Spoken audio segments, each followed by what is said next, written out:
নমস্কাৰ, কি খবৰ সকলোৰে? আশা কৰিছোঁ নিশ্চয় সকলো ভালে আছে। আজি এটা নতুন ভিডিঅ' লৈ আহিছোঁ আৰু নতুন কিছু কথা।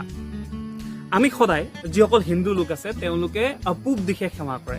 সেয়া নামঘৰে হওক, মন্দিৰে হওক বা দেৱালয় হওক বা নিজৰ ঘৰত যিখন থাপনা সেই থাপনাও পূব দিশে ৰাখে, অৰ্থাৎ পূব ফালে সকলোৱে সেৱা কৰে বা প্ৰাৰ্থনা কৰে নেদেখাজনৰ ওচৰত। কিন্তু অসমত এখন এনেকুৱা দেৱালয় আছে, অসমৰ একমাত্ৰ বুলি ক'ব লাগিব, একমাত্ৰ দেৱালয় যিখন দেৱালয়ত ওলোটা দিশে অৰ্থাৎ পশ্চিম দিশে সেৱা কৰা হয়।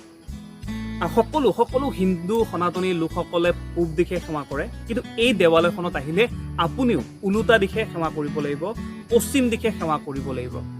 ক'ত আছে এইখন দেৱালয় বা কিয় এই দেৱালয়খনত ওলোটা দিশে অৰ্থাৎ পশ্চিম দিশে সেৱা কৰিব লাগে, জানো হওক আজিৰ এই ভিডিঅ'টোৰ জৰিয়তে।